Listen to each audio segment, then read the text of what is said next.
Hello there and welcome. I'm Juliana Michaels and thanks so much for joining me here on the 49 and Market YouTube channel. In this video, I'm going to be sharing how I use the brand new 49 and Market and Sizzix Stamps and Dies designed by Katie Pertiet to create a beautiful mixed media style card. For this card, I'm going to be working with the Engraved Wings Stamp and Die set, the Painted Pencil Butterflies, and the Painted Pencil Botanical. The inks I'll be working with are Peeled Paint Distress Oxide ink, Ground Espresso Distress ink, and then I've also got a couple of archival inks here that I'm working with. I've got Chrome Yellow and Fossilized Amber, Frayed Burlap and Ground Espresso, and I'm using the archival inks because you just need some sort of permanent ink for some of the stamping I'm doing, but you could also use dye inks for the peeled paint, the distress ink, ground espresso, and either of these yellow colors. The only ones that you really need a permanent ink for are some sort of brown, light brown and a dark brown for the background. Some of the tools I'll be working with is just a splatter brush, distress sprayer or some sort of water bottle, and some blending brushes. And then the paper I'm working on is distressed watercolor cardstock because I'm going to be doing some splattering and working with water. That paper takes that well, so you just want to keep that in mind when you're selecting your paper choice to work with, is whether it will handle the type of ink that you're working with, and then if you want to do the water steps using the distress inks, you make sure it can handle that too. Now let's get on with the making.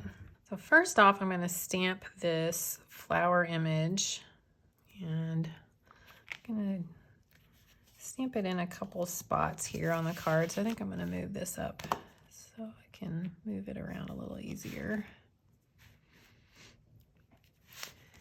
And I'm going to stamp it a couple of times. So I'm going to stamp it once here, and then I'm going to move it. So let's stamp it here. And for this, I'm just going to use the light brown here with frayed burlap.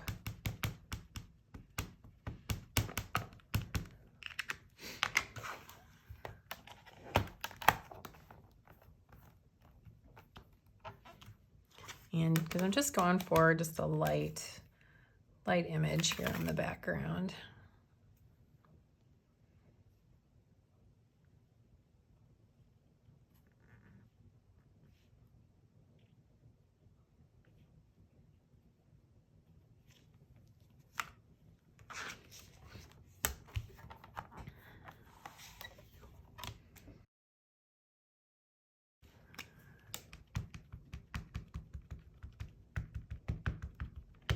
So I'm just going to restamp this a second time with the same frayed burlap.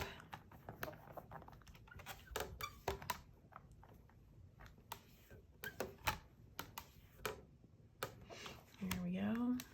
So now I'm going to just add some various butterfly images, particularly using these outline butterflies from both of these sets.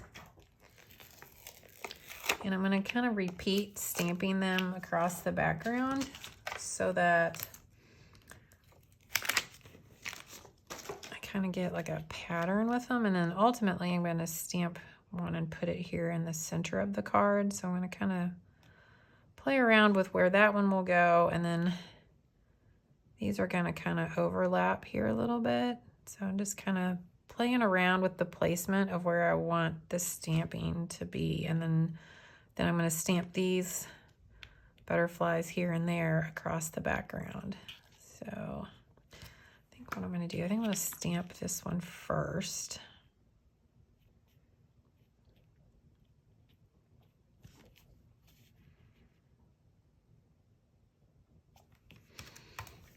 And for these, I'm just going to stamp with our ground espresso to get a little darker color.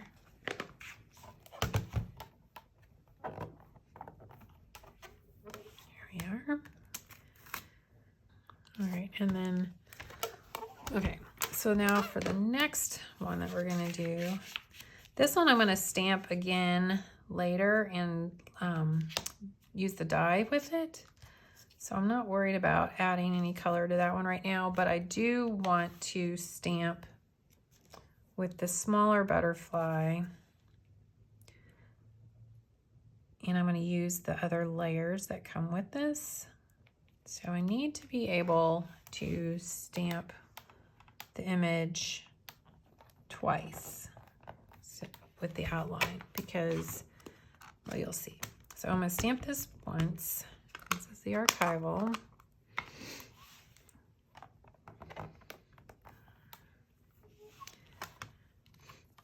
And then I'm going to leave that stamp there, and then I'm going to move the paper over to just out a little bit over out of the way. Just going to put a little scrap piece of paper in here just so that I don't get any ink. Clean that off there a little bit. And now I'm going to take the layers. So these stamps come with like multiple layers, and you can use that to fill in like the solid background. You can do stamp layering by layering these different pieces and getting some really cool effects. So I'm going to be actually doing some of the layers. So with this small butterfly, I'm going to stamp this solid image, and then I'm going to stamp kind of what I call like the splatter image. To do this, I'm going to be working with some archival ink in chrome yellow and fossilized amber. So I'm just going to line up that stamp with the outline that I stamped earlier.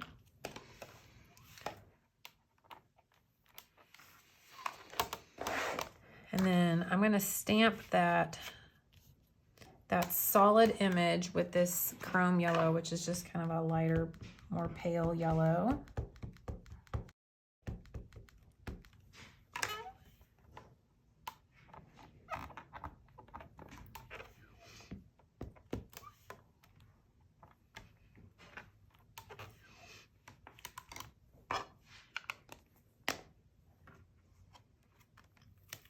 So I can set that to the side, and then now I'm going to take that splatter piece and line that up. And I don't know if there's a right or wrong way to line up where this is. I just kind of placed it over the butterfly and just kind of looked to see where it looked like it lined up really well. I don't think you can really go wrong with this layer here for that. So close that up. Now this one I'm going to stamp with the fossilized amber. And if you don't have a bunch of different colors of archival ink to do this, if that's the kind of ink you're using, you can also stamp with the same color, and the second time you stamp with it, it's going to get darker. So that's an option as well. You could also use dye inks. Any kind of inks that you have would work for this. It's really just a kind of a what you have kind of a thing. So now I'm going to slide this back over and re-stamp that outline image. And you'll see by doing that, it just kind of makes it pop a little bit the second time you stamp it. So not necessary, but I just like the look of it. So now I'm just going to repeat that process with this butterfly down here in the lower corner.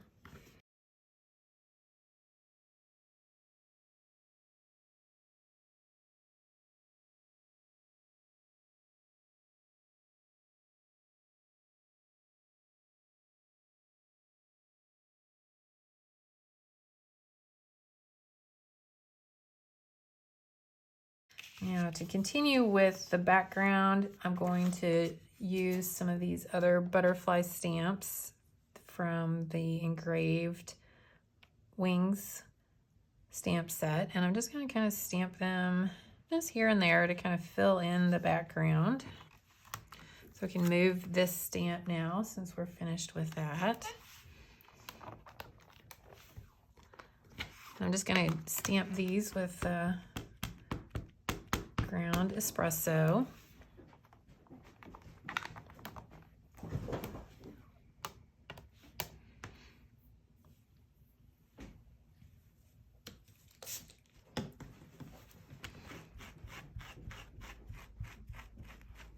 And I'm just gonna kind of wipe these off in between because I don't want to accidentally get ink on here where I don't maybe want it, as I'm trying to figure out where to stamp the next image.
As I position it each time, I just try to rotate it so that I'm not getting two of them like going the same direction.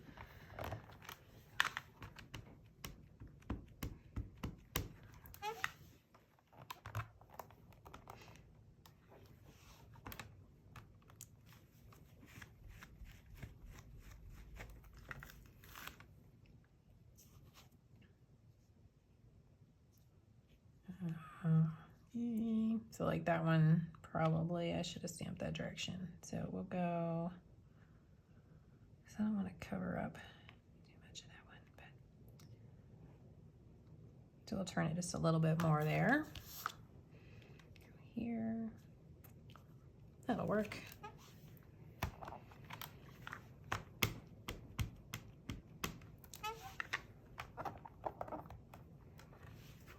And I got this one little spot here, so I'm gonna stamp this butterfly. Just a little bit of a wing there into the corner, just to fill that in a little bit more.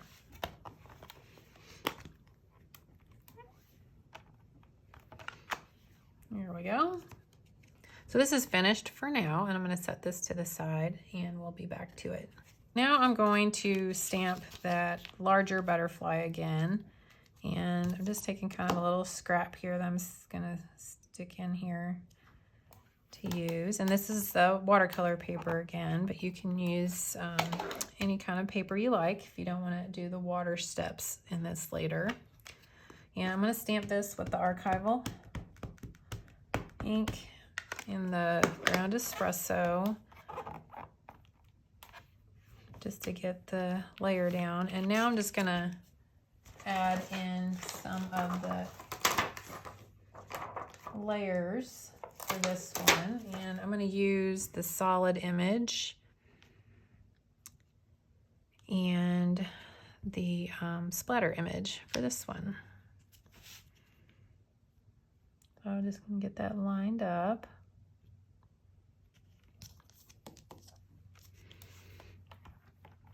I'm going to stamp with the same colors that I did last time. So the chrome yellow for the bottom solid part.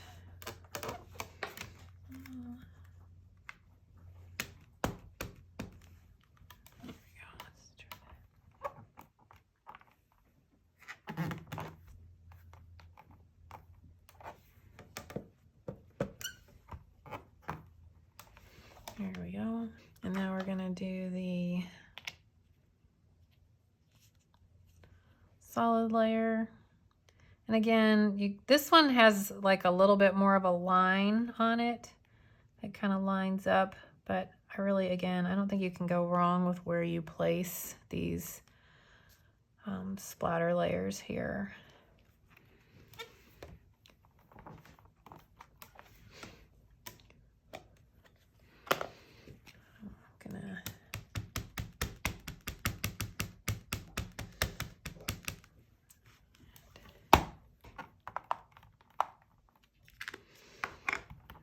especially, as you will see, because we're going to be cutting this out with the coordinating die, so the splatter part that's on the outside isn't gonna be showing anyway. And now we're gonna re-stamp the outline again, just to make that pop a little bit more.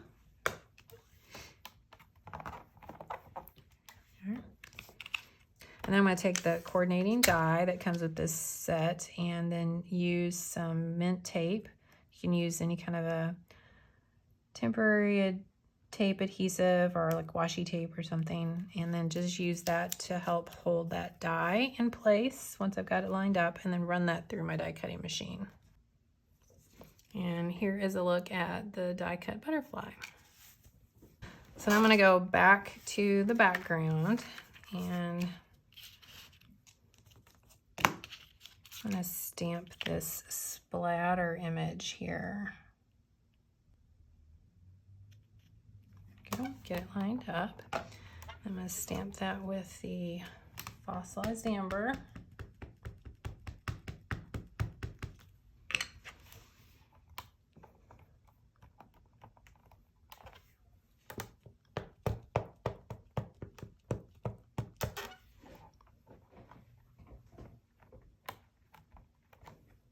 And the reason I'm stamping it twice is because when we die cut the butterfly, remember we moved those little splatters. So now we have the splatters back.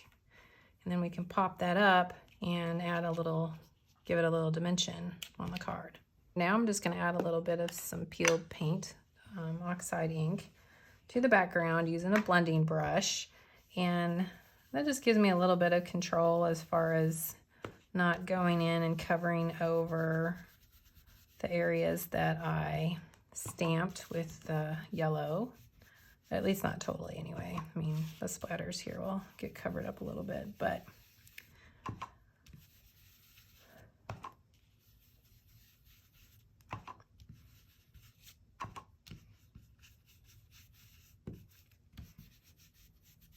you can just kind of get in there a little bit close to the images as you like.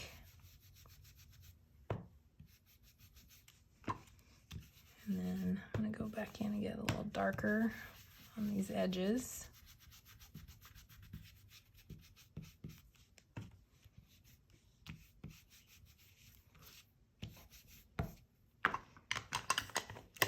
Okay. And now I'm going to add some water splatters with my distress sprayer. So I'm just going to pull that trigger kind of slow. Create some little droplets. So you have a couple options here. You can dry this as is there, or if you want to lift off some of that ink and like remove it and create more dramatic like white spots, you can take a paper towel and dab it off. I'm going to just dry it here with my heat tool, and I'm working on this kitchen trivet just to protect my craft surface from the heat. As it's drying, if you feel like you need more splatters, you can always add more.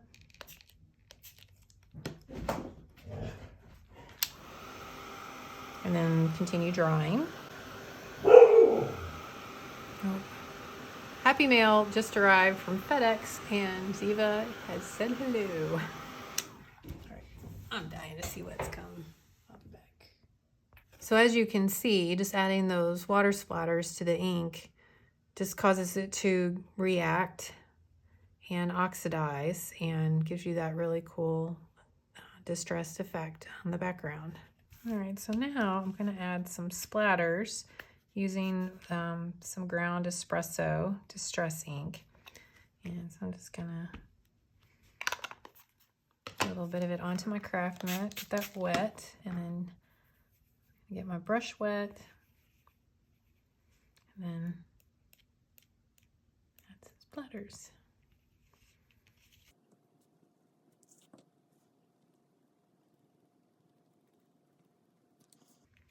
Oh, and then you can can just set that to the side to dry or use your heat tool to speed up the drying process, kind of whichever you prefer. So the last thing I'm going to do here is I'm going to trim this down because, well, I always end up trimming, and I should just start off with a 4 by 5 1/4. So I'm going to trim this down to 4 by 5 1/4 inches.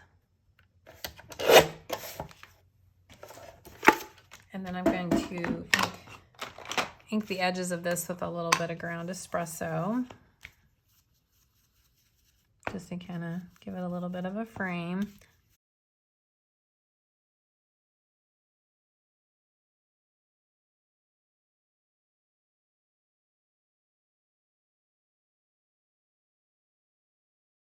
And so there is a look at the finished background. So then to finish off this card, I'm going to add the butterfly and a sentiment, and then layer that onto another piece of paper just to frame it off and mat it, and that'll be it. Here's a look at the finished card. I added a chipboard frame from the Wherever collection to the center of the background. I then adhered the die-cut butterfly with double-sided foam adhesive for a little bit more dimension. Next, I adhered the background to a piece of brown pattern paper from the Wherever collection 6x8 paper pad. To finish it off, I added a die-cut sentiment from the Color Swatch Ochre laser cut elements. Thanks so much for watching. I hope you enjoyed seeing the process I used to create this mixed media style card using the new Stamps and Dies by Sizzix and 49 and Market designed by Katie Pertiet.